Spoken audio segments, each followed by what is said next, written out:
This is boy Camo. He is one of the heaviest in the litter at 5 pounds 6 ounces. There's only one heavier than him.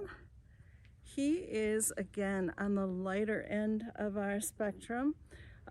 He's not as light as Blue, but he is got a real nice champagne color to him as well.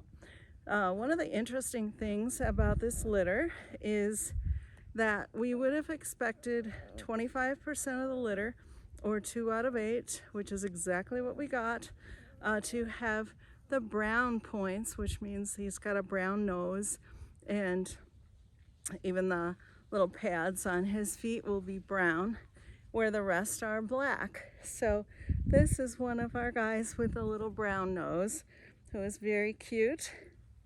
This is boy Camo.